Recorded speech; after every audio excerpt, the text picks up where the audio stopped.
제가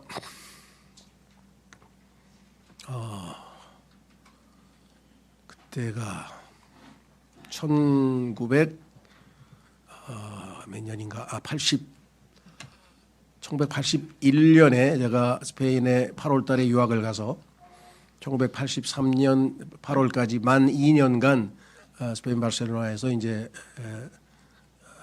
공부를 유학을 했는데요. 그때 82년도에 부활절 휴가가 있었어요. 그때 마침 제 사촌 누이가 매형이죠. 사촌 매형이 누이와 함께 동아건설인가? 그러니까 뭐 건설사 지사로 와서 런던 지사에 있었는데 부활절 휴가 때 좀 와서 같이 아이들하고도 놀고 뭐 지내자고 이렇게 연락이 와서 갔었어요. 근데 거기서 이제 주일날 한인교회죠. 아마 제 기억으로는 윈블던에 있는 한인교회 같아요. 거기를 방문했는데 그때 들은 설교가 오늘 설교하고 거의 똑같습니다. 그때 구원받은 지 제가 한 81년 1월 1일이니까 그죠? 1년 반 밖에 안 된 상태인데 이 설교를 한번 듣고 43년 동안 안 잊어버렸어요. 자꾸 떠올라요. 야, 나도 바울처럼 이렇게 마지막 순간에 이런 신앙 고백을 하고 가면 얼마나 행복할까. 지금도 마찬가지입니다. 그래서 앞으로 이 삶의 여정이 얼마나 남아있는지는 모르고 또 참 상황이 어떻게 바뀔지는 우리는 아무것도 모르기 때문에 오늘 이 설교를 한번 했으면 좋겠다 이런 생각이 들었습니다. 여러분도 뭐 지금 뭐 11월 말이지만 아직 12월은 안 됐지만 그래도 한 해가 지금 저물어가고 있는 나름이기 때문에 스스로를 한번 돌이켜보는 시간들이잖아요 지금이.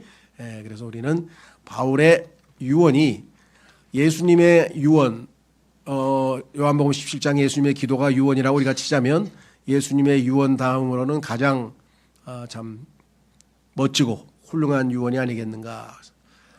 그렇죠? 복잡하게 여러 개 하는 것보다도 동사 세 가지로만 유언하시면 돼요, 여러분이.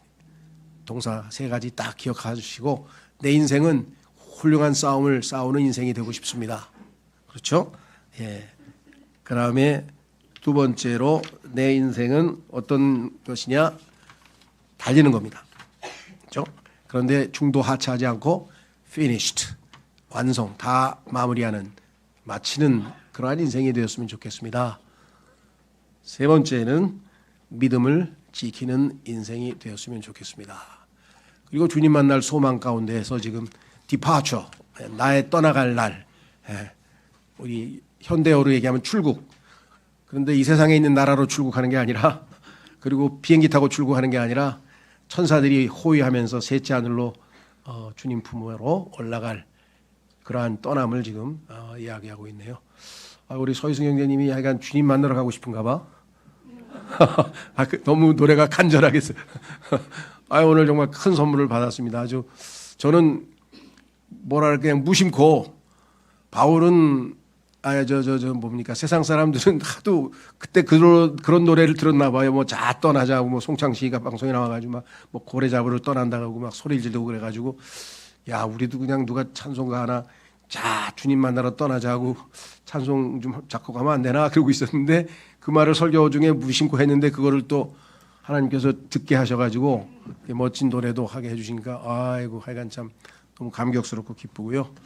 하여간 모든 면에서 정말 너무 감사합니다. 자, 그래서 오늘 제가 이렇게 썼습니다. 예수 그리스도께서 우리의 본보기가 되신다는 사실을 모르는 그리스도인은 없습니다. 그렇죠? 예수 그리스도께서 우리의 본보기가 되신다고 베드로전서에 나와 있고 또 요한복음에도 거기는 예시라고 되어 있죠. example이 이제 두 가지 용어로 쓰였는데요. 본이 되신다 또는 본보기가 되신다. 자, 뿐만 아니라 바울도 우리의 신앙에 있어서 신앙생활에 있어서의 본인데 이번에 본은 패턴입니다. 바울의 삶의 패턴이 우리의 패턴이 돼야 되는데 바울은 이 세 가지 패턴에 의해서 움직였네요. 자, 그래서 내가 그리스도를 따르는 자가 된 것 같이 너희도 나를 따르는 자가 되라 이렇게 해서 고린도전서 11장 11절 말씀. 바울의 신실한 인생은 죽음을 앞에 두고 디모데에게 쓴 마지막 편지에 나와 있습니다. 여기 보시면 오늘 디모데 후서라는 책은 아시다시피 바울의 유언입니다. 이게 마지막 서신이에요. 그래서 죽음에 대한 얘기를 지금 하고 있잖아요.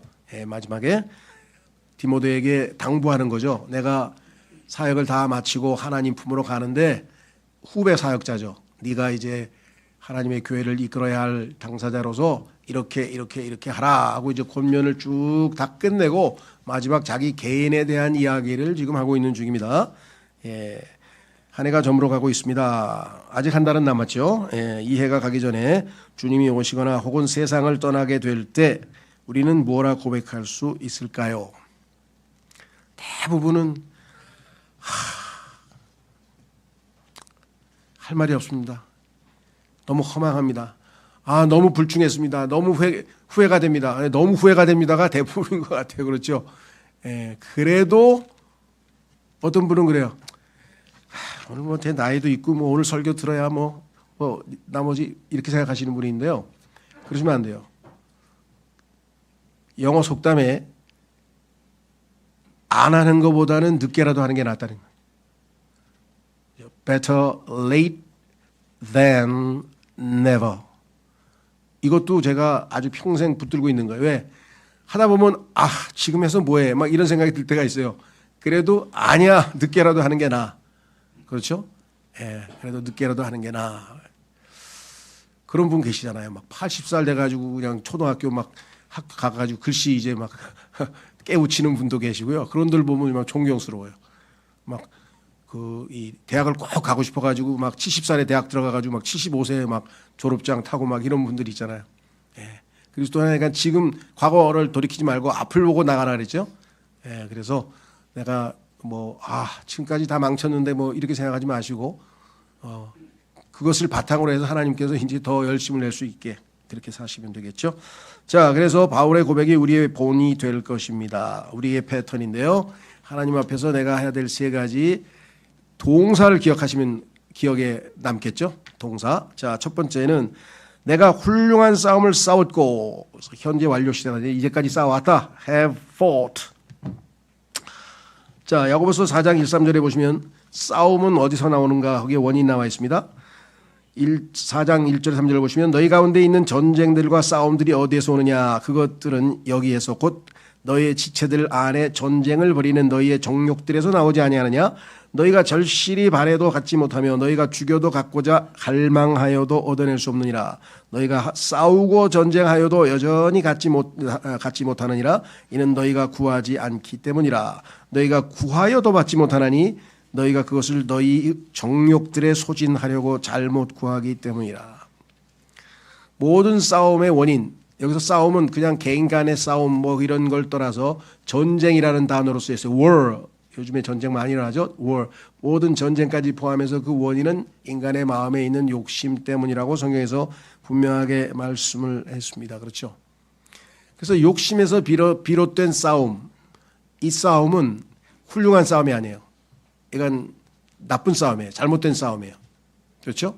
그리스도인의 싸움은 훌륭한, 선한, 좋은 싸움. 그렇죠? 예. 그래서 일반적으로 우리가 죄와 싸워야 되고요.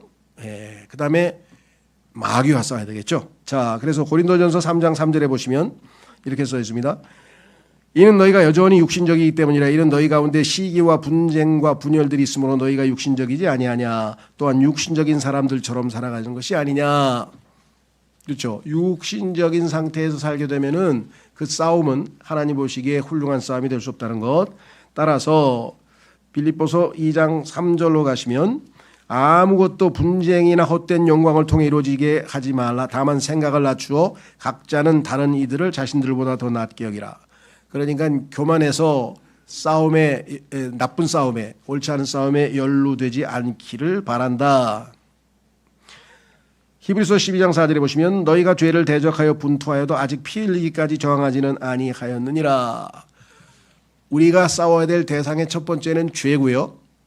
죄를 이기실 수 있는 분은 예수님밖에 없으시죠. 두 번째는 여러분 잘 아시는 것처럼 영적인 싸움이죠. 마귀와 싸움이죠. 예. 그래서 마귀와의 싸움에서 우리가 승리를 해야 되는 것은 너무나 당연한데 그래서 히브리서 4장 7절에 말씀하시기를 그러므로 하나님께 스스로 복종하라. 하나님께 복종해야 그 다음에 두 번째 뭐예요? 마귀에게 저항하라. 도망치지 말고 예, 도망치면은 마귀가 뒤쫓아와서 우리가 아주 호되게 당하죠. 그래서 도망치던 모세가 하나님의 말씀을 듣고 확 뒤돌아서서 저항을 했더니 마귀가 도망을 쳤다고 출애굽기에 써 있죠. 그래서 마귀는 도망을 치게 돼 있는데 우리가 마귀를 대적할 수 있는 무기는 에베소서에 보면은 하나님께서 주신 전신 갑옷이 있잖아요. 영적인 무기들이 있는데 뭐 구원의 투구부터 시작해서 맨 아래 복음의 신발까지 있는데 그 중에 두 가지만이 공격 무기입니다. 그것은 뭐냐? 하나님의 말씀이라고 하는 성령의 칼, 하나님의 말씀. 그다음에 기도. 그러니까 말씀과 기도만이 마귀를 대적할 수 있는 유일한 영적인 무기입니다. 그래서 훌륭한 싸움을 싸우려면은 말씀과 기도가 끊임없이 이루어져야 죄를 이길 수 있고 그다음에 마귀를 이겨낼 수가 있습니다. 그리고 시시한 잘못된 그런 엉터리 같은 싸움에 연루되지 않는다 이 말이에요. 그렇죠. 여러분들이 여러분의 친구나 여러분의 가족이나 여러분의 교회 형제 자매들과 싸우고 있다. 만약에 다투고 있다. 분쟁 가운데 있다. 그러면 그 다 잘못된 싸움에 연루된 거죠. 돌이키고 선한 싸움, 좋은 싸움, 훌륭한 싸움을 하려면 어떻게 되는가? 말씀과 기도로 돌이켜야 되겠죠. 자, 그래서 첫 번째는 싸워야 된다. 제 개인적으로는 이거 별로 안 좋아합니다. 그러니까 개인적으로 안 좋아하지만 믿음으로 받아야죠. 왜냐? 제가 제일 싫어하는 게 싸우는 거거든요. 근데 싸우래잖아요. 그렇죠?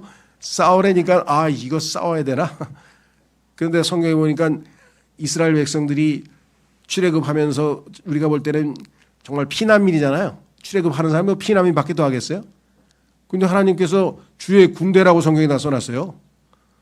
우리도 뭐예요? 뭐 별 볼 일 있는 사람 별로 없잖아요. 무슨 여기 있는 사람들이 무슨 국가의 권력자입니까? 무슨 큰 재벌입니까? 뭐가 없잖아요. 그렇죠? 그런데 우리 같은 사람을 하나님께서는 군사로 삼으셔가지고 우리를 good soldier, 선한 군사가 되라 하고 격려하고 계신 것이에요. 왜? 우리의 싸움은 우리의 영이 죽어있던 영이 살아나서 영적으로 주님의 힘을 받아서 그렇죠? 강한 영을 가지고 주님의 도우심을 받아 싸우는 영적 싸움이라고 해요. 죄를 이겨낼 수 있는 사람은 성령으로 충만한 사람 그리고 아까 얘기한 것처럼 마귀를 이길 수 있는 사람은 하나님의 말씀의 칼로 베어내야죠. 예수님이 마귀를 이길 때 뭐라고 했습니까? 약한 마귀야 물러가라 하고 소리를 지거나 외치고 그런 게 아니라 기록되었으되 하고 하나님 말씀을 탁 칼로 휘둘렀더니 그냥 마귀가 꼼짝 못하고 뒤로 물러섰죠. 예. 그러니까 막 소리 크게 지르고 마귀야 물러가라 하고 막 성령 기도한다 그런 사람도 믿지 마시고 성경을 정확하게 암송하고 있다가 기록되었으되 하나님께서 아무것도 염려하지 말라 그랬다. 근심아 물러가라. 이게 마귀가 주는 근심들을 물리칠 수가 있잖아요. 그렇죠? 미움도 마찬가지예요. 그래서 우리 주변에 우리를 괴롭히는 사람은 안 미워할 수가 있는가 인간이. 그런데 그것을 오래 지속하면 죄가 되거든요. 그런 것들을 다 이겨낼 수 있습니다. 자, 그냥 싸움 아니고 싸웠다가 아니라 훌륭한 싸움을 싸웠다. 기억하시고 두 번째 성경에 보면은 우리를 그리스도인을 군사로 good soldier 군인으로만 비유한 것이 아니라 두 번째에는 운동선수로 비유를 했어요. 운동선수. 특히 그 중에서 육상선수, 달리기 시합하는 사람. 물론 권투 선수로도 나와요. 비유가 고린도전서에는 우리 그리스도인을 비유할 때 여러 가지 형태로 하는데 그중에 달리기 시합하는 사람. 그래서 여기 보시면 나의 달려갈 길을 마쳤으며 하나님께서 나에게 정해놓은 마이 코스가 있어요. 사람마다 자 코스가 다릅니다. 자기 코스를 달려야지 남의 코스 막 침범하면 이러면 또 실격당하면 안 되고요. 자기가 하나님이 정해놓은 그 코스를 달리는데 문제는 어디에 있느냐 아시다시피 이거는 단거리가 아니잖아요. 그렇죠? 잠깐 뛰다 마는 게 아니잖아요. 장거리입니다. 장거리. 마라톤에 비유할 수 있겠죠. 그러니까 끝까지 달려야 돼. 끝까지. 저는 아직 통계는 못 봤어요. 마라톤을 참가한 사람 중에 몇 퍼센트가 완주하는가. 아마 상당히 비율이 적은 거예요. 물론 전문 선수들은 좀 그래도 있을 텐데 많은 사람들 참가해 보면은 아주 자랑스럽게 얘기합니다. 그래서 기록이 굉장히 좋았나? 그게 아니고 저 5시간 50분 만에 완주했어요. 그러니까 완주한 거를 자랑스럽게 여기는 걸 보고 아, 마라톤의 의미는 완주이구나. 그러니까 하나님께서 우리에게 정해주신 그 길. 제가 여러 번 얘기했는데 또 그 얘기 하시네요. 오늘 마지막으로 할게요. 그 예가 그것밖에 없어. 내가 머리에 떠오르는 게 제 인생에 있어서 제일 꼴불견이 있어요. 꼴불견. 야, 저건 아니지. 그게 뭐냐. 마라톤을 뛰다가 힘들어가지고 걸어가든지 기어가든지 그래도 가야 될 거 아니에요. 근데 포기를 해가지고 주저앉아가지고 길거리에 앉아 있어요. 그런 사람들이 쭉 있어요. 뭐 오죽했으면 그랬겠습니까? 많은 어쨌거나 그러면 뒤에서 트럭이 와요. 그래가지고 쓰레기 줍듯이 다 잡아요. 그래서 쓰레기 차에다 태워요. 그럼 이 사람은 차에 트럭 타고 가면서 다른 사람 뛰는 거 구경하고 가. 그래서 내가 아예 시합을 나오지 말지. 아니면 뭘 쓰레기차를 쓰레기차는 아니죠. 트럭을 왜 타고 가? 집으로 그냥 가지 중간에라도. 너무나 창피할 것 같아요. 화면에 비치더라고. 그 사람들을 또 비춰주더라고. 그래서 제 기억에. 그런데 또 여기에서 감동을 받은 게 그 황영조 선수가 바르셀로나 올림픽 금메달리스트가 이제 은퇴한 후에 무슨 하여간 올림픽 이후에 하여간 국내 시합에 참가를 했는데 족저 근막염이래요. 그래서 발바닥이 아파가지고 뛰질 못하는 거야. 그러니까 중간에 이제 부상이니까 사실은 이건 포기해도 괜찮아요. 그렇죠? 이거는 힘들어서가 아니라 부상이잖아. 야, 그런데 그냥 쩔뚝거리면서 그래도 계속 그냥 서서히 뛰어가지고 끝까지 들어오더라고요. 그래서 내가 그때부터 황영조 선수를 따로 달리 봤어요. 야, 저 사람 정말 우리 신앙에서 귀감이 되는 사람이라 이렇게 생각해요.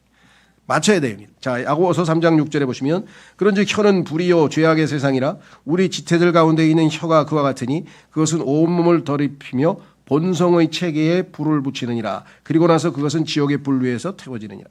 자, 여기서 본성의 체계라고 하는 표현이 나와 있잖아요. 본성의 체계. 아담의 본성, 죄성, 이걸 우리가 죄의 성품이라 그러죠. sinful nature, 죄의 본성을 물려받고 그 본성에 따라 인생길을 걷다 보면 뛰다 보면 반드시 여기 나와 있잖아요. 지옥의 불 위에서 튀어주니라. 마지막 종착역이 피니쉬가 지옥의 불이 있는 거예요. 그렇죠. 그건 잘못된 거예요. 그 경주에 나와서 거기서 뛰어나와 가지고 이제 주님께서 부르시는 그 달려야 할 길, 주님께서 정해진 그 코스, 하나님이 내 인생을 설계하시면서 정해놓은 그 코스를 달려야 되는 거예요. 엉뚱한 코스를 달려가지고 지옥불에 가버리면 큰일이죠. 자, 히브리서 12장 1, 2절. 이러한 이유로 우리도 이처럼 커다란 구름 같은 증인들로 둘러싸여 있으니 우리가 모든 무거운 것마다 벗어버리고 너무 쉽게 우리를 애워싸는 죄를 벗어버리자. 그리고 우리 앞에 놓인 경주를, 레이스, 달리기, 경주를 우리가 인내로 달려가며 우리 믿음의 창시자이자 완성자이신 예수님을 바라보자. 저 피니시 라인에 예수님께서 딱 기다리고 있는 모습을 보면서 뛰는 거예요. 또 황영조 얘기 하나인데 바르셀로나, 그때는 제가 바르셀로나에 있었어요. 황영 선수가 직접 뛰는 건 못 봐요. 바르셀로나에 있었는데 그때 마지막 그 몽주익 언덕이라 그래가지고 제가 자주 갔던 곳인데 그 남산같이 언덕길이 마지막 피니시예요. 그러니까 얼마나 힘들겠어요. 지금 40몇 킬로를 뛰어왔는데 언덕길을 뛰려니까 다른 사람들 다 기진맥진하는데 황영조가 열심히 뛰어가지고 1등을 했잖아요. 근데 그때 어떻게 견뎠냐 그랬더니 저 앞에서 어머니의 환영이 자기를 물질해가면서 키워가지고 자기가 마라톤 선수가 됐는데 그 어머니의 모습이 저 피니시 라인에서 어른어른거리더라는 거예요. 그냥 그게 뭐 제정신에 뛴 게 아니죠. 우리도 뭐예요? 믿음에 여기 나와 있잖아요. 창시자이자 완성자이신 예수님을 바라보자. 예수님은 어른어른거릴 정도가 아니라 뭐 뚜렷이 보이는 거죠. 그분께서는 자신 앞에 놓인 즐거움을 위하여 수치를 멸시하시며 십자가를 견디셨고 하나님의 보좌 오른편에 앉으셨느니라. 그러니까 주님께서 피니시 라인에서 기다리고 있는 것을 바라보면서 목표 지점을 향해서 달려가자. 얼마나 우리에게는 격려가 되는 말씀입니까? 세 번째 빌립보서로 가보시면 내가 이미 도달한 것처럼 하지 않았으며 이미 완전한 것처럼 하지도 않았느니라. 다만 내가 그것을 붙잡을 수만 있다면 그것을 위하여 내가 그리스도 예수께 붙잡혀 있으므로 나 또한 뒤따라 가느니라. 뭐 이제 모르겠습니다. 많은 분들이 그래도 뭐 30년 넘게 이렇게 수고도 하시고 그랬는데 좀 이제 푹 쉬세요 그러더라. 그럼 뭘 하고 쉬니까 뭐 여행도 다니시고 좀 놀러도 다니시고 해서 그게 하나님께서 나한테 정하신 코스가 아닌데. 물론 좀 기력을 회복하고 좀 이렇게 분위기 반전을 위해서 그것도 필요할 수도 있겠어요. 그걸 뭐 나쁜 뜻으로 말하는 건 아니지만 그렇죠. 예. 그래서 여기 보시면은 바울은 이미 지나온 길. 지금 뭐 그냥 교회를 몇 개나 세우고 말이야 복음을 얼마나 많이 전하고 지금 그랬는데 바울 보고 여기서 더 이상 앞으로 달려갈 길이 없는 것처럼 그렇게 얘기를 하지 않잖아요. 뭐 아직도 뒤는 안 돌아본다 이거야. 앞을 향해서 간다 이거죠. 자, 형제들아 나는 나 자신이 그것을 붙잡은 것으로 여기지 아니하노라. 이미 신앙생활에서 상당히 뭐 수준이 와 있다, 뭐 업적을 이루었다, 나는 뭐 성숙했다 이렇게 생각하지 않고 오직 내가 행하는 한 가지는 이것이니 곧 뒤에 있는 그러한 것들을 잊어버리고 여러분들이 교제하는 형제자매들하고 이렇게 교제하다가 제가 지금은 좀 별 볼 일 없지만요. 근데 왕년에는 얘가 뭐 교회에서 뭐 전도왕도 하고요. 뭐 성경 읽기 대회에서도 뭐 상도 타고 제가 꽤 했던 사람입니다. 예. 그런 사람들에게는 이제 꼭 얘기를 해주세요. 거기서 멈추지 말고 더 가시는 게 좋겠다. 지금 왕년을 논할 때가 아니라 이 말이죠. 사도 바울도 왕년 얘기를 안 하죠. 잊어버린다. 뒤에 있는 것들은 잊어버리고 앞에 있는 그런 것들을 향하여 손을 뻗어 그리스도 예수 안에 있는 하나님의 고귀한 부르심의 상. 예수님께서 저 피니시 라인에 계신데 그냥 계신 게 아니라 부르심의 상, 왕관이 5개고요. 여기는 금메달, 동메달밖에 없지만 왕관이 5개고 그 이외에 부상이 엄청나게 많아요. 예수님께서 준비한 보상이. 그래서 내가 그 표대를 향해 밀고 나아가는 것이라. 이 표현이 뭐냐면요. 밀고 나아간다는 얘기는 이게 프레스라고 말이에요. 프레스. 이 프레스라고 하는 말은 그냥 팍 푸시를 한다는 거예요. 왜? 방해하는 사람도 있잖아요. 장애물도 있고. 그걸 그냥 밀어제치고 그냥 앞으로 전진해 나가는 그러한 신앙생활이 우리에게 필요하다. 그래야 피니시할 수 있어요. 중간에 얼마나 다양한 형태의 장애물이 놓여 있겠습니까? 그래서 디모데후서 4장 10절에 이런 고백을 합니다. 이는 데마가 현 세상을 사랑하여 나를 저버리고 데살로니카로 떠났기 때문이라. 그레스켄스는 갈라디아로 갔고 디도는 달마티아로 갔느니라. 사도 바울은 끝까지 계속 달리고 있는데 중도에 하차해버린 사람들 그 중에서 제일 먼저 사랑하는 사람이 누구예요? 데마가 이 현 세상을 사랑하여 나를 저버리고 그렇죠. 피니시 안 하고 중도에 뛰다가 딴 데로 가버렸어요. 저도 이런 경험이 한번 있어서 아주 정말 부끄러운 간증입니다만은 구원받고 얼마 안 돼가지고 이 선교단체에서 대학생 선교단체니까 이제 선교단체는 훈련을 많이 시키잖아요. 그 성경 읽기도 하고 뭐 저는 지하철에서 설교하라 그래서 지하철에서 설교도 해보고 별걸 다 했는데 그건 좋아요. 근데 제가 그 당시에 이제 뭐 세상적으로 막 그냥 살다가 갑자기 예수님을 믿게 되니까 뭐랄까 그 몸 상태가 이제 이렇게 튼튼하지 못했는지 어쨌든지 구보를 시켰는데 이게 한없이 뛰더라고. 그래가지고 나 너무 지쳐가지고 그래서 중도에 그냥 포기를 해버렸었어요. 그래서 중도에 일찍 돌아왔더니 그거를 그냥 계속 광고를 하면서 저 사람처럼 되면 안 된다고. 그래서 나쁜 선례를 남겼습니다. 근데 뭐 잘하셨지. 그러면 안 되죠. 그러니까 저는 근데 난생 처음 해보는 거여가지고 뭣도 모르고 그렇죠. 그냥 거의 죽을 것 같더라고요. 숨이 차서. 그래가지고 사실은 이렇게 포기를 한 적이 있었습니다만은 여기 보니까 데마가 이 현 세상을 살아가야 나를 저버리고 데살로니카로 떠났다라고 했습니다. 자, 중도 하차하지 마시고요. 중도에 교회와 바꿀 수가 있겠지. 그러나 신앙 주님을 바꿀 수는 없잖아요. 끝까지 주님 만나는 그날까지 계속해서 끝마치는. 그래서 예수님의 요한복음 17장 기도를 읽어보면요. 예수님께서 그 얘기해요. 하나님 아버지께 내가 아버지께서 나에게 맡기신 그 일들을 I have finished. 다 끝마쳤습니다. 이제 보고 말씀드리고 내가 아버지 품으로 갑니다. 이렇게 마지막 기도를 하잖아요. 그렇죠? 예수님께서 십자가에서 마지막 하신 7 가상치는 십자가에서 한 7 말씀 중에 하나가 뭐예요? 다 이루어졌다. It is finished. 십자가로 인해서 하나님의 구원 사역이, 구속 사역이 완성되었다, 이런 뜻이잖아요. 그렇죠? 자, 그래서 우리가 완전함을 향해 나아가자. 완전함은 성경에서 완성되는 것이라 그랬습니다. 예, 세 번째 마지막은 뭐냐? 내가 믿음을 지켰노라. 믿음을 지켰노라고 하는 건 두 가지로 볼 수 있어요. 첫째는 예수님과의 인격적 신뢰, 예수님에 대한 신뢰, 그렇죠? 중간에 우리도 보면 우리 사회에 배신이 많잖아요. 함께 지내다가 갑자기 막 돌아서서 뒤통수를 치는 사람도 있고, 믿는 도끼에 뭐 발등 찍힌다는 말도 있고, 믿었던 사람이 뭐 하여간 요즘은 사기는 거의 믿었던 사람한테 당하더만요, 보니까. 뭐 그런 일도 많고 하여간. 그런데 예수 그리스도를 중도에 우리가 믿음을 배반하는 건 이건 뭐 얼마나 참 역설적인가 생각하고 보면, 주님에 대한 신뢰, 인격적 신뢰를 끝까지 유지하고 주님을 따르는 것이 있겠고요. 두 번째는 교리적, 소위 말하면 하나님께서 믿으라고 한 그 믿음의 틀이 있어요. 성경에 보니까 로마서 6장에 보니까 우리가 그 믿음의 틀을, 복음의 틀을 잘 배워서 구원받았다, 또 죄로부터 해방되었다, 이런 말씀이 있는데, 그 말씀은 뭐냐면 올바른 교리의 틀을 그대로 잘 유지해서 끝까지 믿음을 고수했다. 중도에 교리적으로 이렇게 뒤바꾸거나 또 이렇게 좀 타협하거나 이런 일을 하지 않았다, 이런 뜻도 됩니다. 자, 여기 보시면은 첫 번째 디모데전서 1장 19절에 기록하기를 믿음과 선한 양심을 계속 붙들라. 믿음을 붙들어야 되는데, 지켜야 되는데 중간에 놔버린 사람이 있다는 거죠. 그것들을 치워버린 어떤 자들은 중간에 가다가 아이고 힘들어 죽겠네 하고 중도에 치워버린 사람이 마가라고 하는 사람 하나 있었는데, 나중에 회개하고 다시 돌아왔죠. 다행히.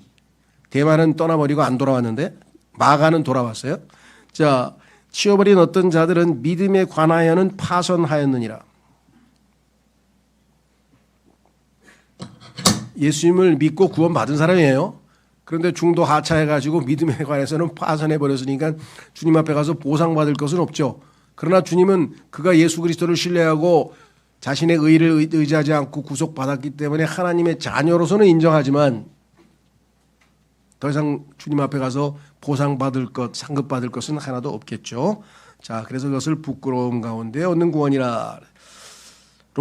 디모데전서 6장 10절에 이는 돈을 사랑함이 모든 악의 뿌리이기 때문이라. 어떤 이들은 자신들이 돈을 탐내는 동안 믿음에서 떠나. 돈 많은 건 좋은 겁니다. 왜? 그걸 가지고 하나님 일을 얼마든지 할 수 있고 좋은 일을 할 수 있으니까. 돈을 탐내서 돈의 마음을 빼앗겨 버렸다 하면은 그 다음 결과는 뭐예요? 믿음에서 떠나는 거예요. 써 있잖아요. 그리고 그런 사람을 우리가 숱하게 봤어요, 지금. 자, 이는 돈을 사랑함이 모든 악의 뿌리이기 때문이라. 어떤 이들은 자신들이 돈을 탐내는 동안, 이게 탐심이고 이것을 우상숭배라고 하죠. 믿음에서 떠나 잘못을 범하였고 많은 슬픔들로 자신들을 찔렀도다. 자기가 자기를 찔러가지고 비참한 최후가 된 사람들 많이 있습니다. 그렇죠? 자, 그래서 두 번째 히브리서 4장 11절에 그러므로 어떤 사람도 그와 같은 불신의 본보기를 따라 쓰러지지 않도록 우리도 그의 안식 안으로 들어가기를 힘쓰자. 구원받았습니다. 출애굽했어요. 이스라엘 백성들이 출애굽한 것은 구원을 받았다는 얘기죠. 예, 그래서 광야에서 하나님께 여러 가지 단련을 받고 보호도 받았죠. 항상 구름 기둥, 그다음에 불 기둥, 그다음에 샘물, 그다음에 반석에서 나오는 물, 그다음에 오아시스, 그다음에 만나, 메추라기, 뭐 하나님께서 그냥 40년 동안 얼마나 세심하게 보호해서 이제 요단강을 건너서 하나님께서 주시고자 하는 풍성한 삶, 적과 꿀이 흐르는 땅으로 들어가서 하나님의 축복을 누려야 되는데 중도에서, 그렇죠? 여기 나와 있는 것처럼 뭐라고 얘기했는가? 불신의 본보기를 따라 쓰러지지 않도록. 그때 요르단을 건너간 사람들은 출애굽한 사람들 중에서 갈렙과 누굽니까? 하여간 여호수아, 그리고 어린아이들, 즉 어렸을 때 그 소위 말하면 광야에서 자라나서 했던 어린아이들은 아무것도 모르니까 이 사람들만 들어가고 처음에 출애굽을 했던 어른들은 다 불신 때문에 풍성한 삶을 맛보지 못했다. 그리스도인들, 우리도 마찬가지죠. 정말 하나님 보시기에 신실한 그리스도인들 찾기가 얼마나 어려운가. 심지어는 영과 진리로 경배하는 사람을 찾고 있다고 할 정도니까 하나님의 은혜로 우리가 구원은 받은 하나님의 자녀이기는 하나 이 세상에 효자 별로 없듯이 그리스도 안에서도 효자가 별로 없어요. 그 정도로 아담의 본성은 끈질기게 우리를 붙들고 우리를 넘어뜨리는 거죠. 자, 그래서 힘쓰자 그랬어요. 우리가 그 안식안으로 들어가기를 힘쓰자. 그렇죠? 디모데후서 2장 13절. 여기에서 조심하셔야 됩니다. 여기 나와 있는 것처럼 중도에 뭐 믿음에 달려갈 길을 다 마치지 못하고 훌륭한 싸움 대신에 나쁜 싸움 싸우고 그 다음에 내가 믿음을 못 지켰다. 그게 하나님께서 나중에 우리를 버리고 지옥으로 던져버린다는 뜻이냐? 그거는 아닙니다. 다행히.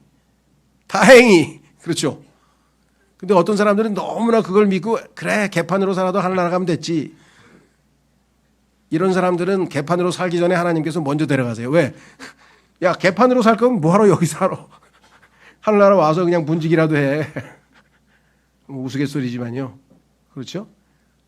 그런 사람도 있어요. 신앙생활 하는데 너무 자기 자신을 부인하기가 힘들고 말씀 뭐 여러 가지 면에서 그냥 그러니까 뭐 은혜로 구원받은 것으로 족합니다. 저는 그냥 하나가는 것 그 이외에 바라는 게 없습니다. 그럼 하나님께서 바로 데려가면 좋은데 아니야 너 훈련도 좀 더 받고 좀 완성된 다음에 와야 된다. 그래서 인생이 더 고달퍼져. 이게 불행한 인생이 그리스도인이 되어버리는 거예요.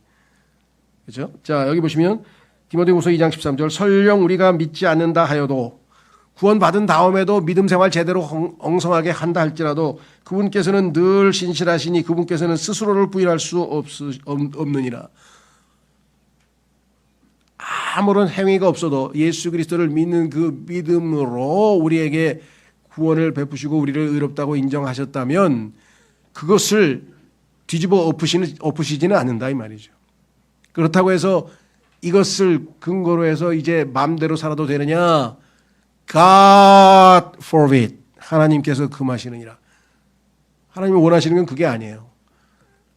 이제 하늘나라는 따놓은 당상이네. 이제 마음대로 살아도 되는 거네. 이론적으로는 맞지만 그거는 주님에게서 나온 말이 아니고 마귀의 마음에서 나온 여러분을 무너뜨리고자 여러분을 비참한 인생을 만들고자 하는 마귀의 계략입니다. 넘어져도 끝까지 가는 거예요. 중도에 우리가 아무리 넘어져도 다시 일으키셔서 의인은 7번 넘어져도 또 일어난다 그랬잖아요. 어떤 분은 그런 얘기를 하는 거예요. 벼룩이도 낯짝이 있지. 제가 하루에도 막 10번 이상 죄를 자백하는데 그게 그 다음날 9번 자백하고 그 다음날 7번 자백하고 그 다음 가다가 조금씩 줄임될 거 아니에요. 그렇죠? 오늘 뭐 여러분들 야곱의 인생 맞추면 뭐 우리 뭐 별거 있어요? 그냥 욕심 따라 살고 그냥 뭐 어머니 뱃속에서부터 그냥 하던 일이 보면 뭐 남의 거 빼앗고 그냥 자기 이득 챙기고 그냥 지 것만 챙기고 그냥 그렇게 살았는데 나중에 그 빼앗는 자 야곱이란 단어가 빼앗는 자예요. 이 자를 갖다가 이스라엘 하나님의 왕자 이걸 믿으니까 하나님의 능력 하나님께서는 우리를 그렇게 변화시킬 수 있는 분이고 그것을 성경에서 입증해 놓으셨잖아요. 그래서 야곱에 대해서 그렇게 성경에서 자주 얘기를 하는 거예요. 그죠? 야곱이라고 하는 사람을 보면 우리가 얼마든지 하나님께서 우리 같은 자들도 변화시키실 수 있다 이 말씀이죠. 자, 그래서 제일 좋은 방법은 뭐냐? 주님에 대한 신뢰를 끝까지 지키는 거죠. 자, 그래서 우리는 3가지 한번 확인하고 마무리를 짓겠습니다. 훌륭한 싸움을 싸우자. 달려갈 길을 마치자. 믿음을 지키자. 이것이 다 바울이 우리에게 권면하는 것이고요. 자, 그래서 아까 이렇게 되면 어떻게 되는가? 그거 한번 찾고 마치겠습니다. 디모데후서 성경을 보시면 아까 우리가 읽었던 그 3가지 동사가 7절에 나오고요. 8절에 사도 바울의 아주 놀라운 뭐라 그럴까요? 근거 있는 기대감. 그렇죠? 자, 그것이 뭐냐? 이렇게 써 있습니다. 디모데후서 4장 8절에 이후로는 뭐예요? 내가 죽은 다음에 내가 떠나서 하늘나라에 도착하면 이후로는 나를 위하여 의의 왕관이 마련되어 있으니 처음에는 이걸 어떻게 알았지? 사도 바울이? 그리고 어떻게 확신하지? 근데 성경에 써 있으니까 거짓말 아닐 거 아니에요. 그렇죠? 의의 왕관이 마련되어 있으니 의로우신 심판자이신 주께서 그것을 그날에 나에게 주실 것이라. 이때 심판자라고 하는 벌 준다는 심판이 아니라 판정단이라 이거죠. 평가단. 평가를 딱 해서 사도 바울이 너는 의의 왕관에 해당된다. 그래서 저 주실 거라고 얘기를 했다. 그리고 여기 이제 우리에게 도전이 됩니다. 도전. 그리고 나에게만이 아니라 이 관은 나에게만 해당되는 것이 아니라 그분의 나타나심을 사랑하는 모든 자들에게도 주실 것이라. 주님의 나타나심을 사랑한다. 이게 이제 참 뭐라 그럴까. 처음에는 제가 저는 아침에 일어나서 밤에 잘 때도 그렇고 항상 주님 빨리 오시옵소서 빨리 오시옵소서 하고 나도 주님의 오심을 나타나심을 이제 사랑한다고 착각을 했는데 내 쪽 동기가 다르더라고요. 왜 빨리 오시라 그럴까요? 신앙생활이 힘들어요. 그냥 하늘나라 빨리 갔으면 좋겠어요. 이런 정도의 신앙인데 사도 바울은 그게 아니고 그렇죠?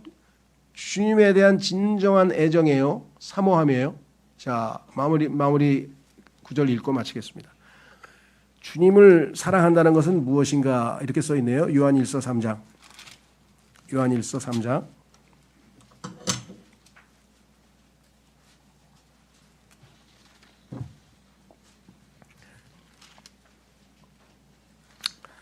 (2절) (3절) 보겠습니다. 사랑받는 자들아 이제 우리는 하나님의 아들들이라. 우리의 신분은 지금 현재 하나님의 아들들입니다. 그리고 우리가 어떻게 될 것인지 아직 나타나지 아니하나 우리가 어떻게 변화돼서 어떤 모습을 나중에 미래에 띠게 될지는 지금 아직 안 나타났습니다. 그런데 그분께서 나타나실 때 그분께서는 두 군데에서 나타나요. 하늘에서 나타나시기도 하고요. 베드로후서에 보면 우리 안에서 낮에 별이 새벽별이 뜨죠. 그러니까 내주하시는 우리 안에 계신 주님께서 또 드러나셔요. 바깥으로. 그러면 그분께서 나타나실 때 우리가 어떻게 해요?